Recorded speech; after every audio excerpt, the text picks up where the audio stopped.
Уважаемые граждане, напоминаем, что осталось всего чуть более 2 недель, чтобы успеть зарегистрировать мопеды.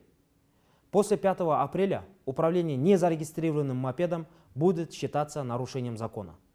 В случае выявления такого правонарушения предусмотрена ответственность согласно части 2 статьи 590 Административного кодекса.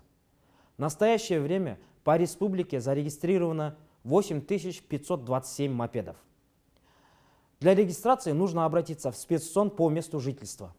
При себе необходимо иметь документы, удостоверяющие личность, можно предоставить и в электронном виде, технический паспорт или же сведения о технических характеристиках мопеда. Заполнить заявление, провести осмотр мопеда, оплатить госпошлины за регистрацию транспортного средства, выдачу свидетельства о регистрации и госномер. Уважаемые граждане, не откладывайте регистрацию.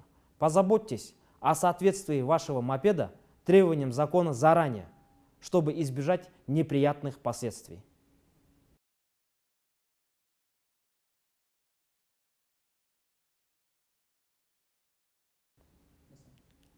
Құрметті азаматтар, естеріңізге сала кетейік. Мопедтерді тіркеп үлгеру үшін 2 аптадай ғана уақыт қалды. Заң бойынша 5 сәуірден кейін тіркелмеген мопедті басқаруға тыйым салынады. Мұндай құқық бұзушылық анықталған жағдайда әкімшілік кодекстің 590 бабының 2 бөлігіне сәйкес жауапкершілік көзделген. Қазіргі уақытта республика бойынша 8527 мопед тіркелді. Оларды тіркеу үшін тұрғылықты жері бойынша арнайы халыққа қызмет көрсету орталығына жүгіну қажет. Өзіңізбен бірге келесі құжаттарды алу керек. Жеке басты куәландыратын құжат электронды түрде жарайды. Техникалық құжат немесе мопедтің техникалық сипаттамалары туралы мәліметтер.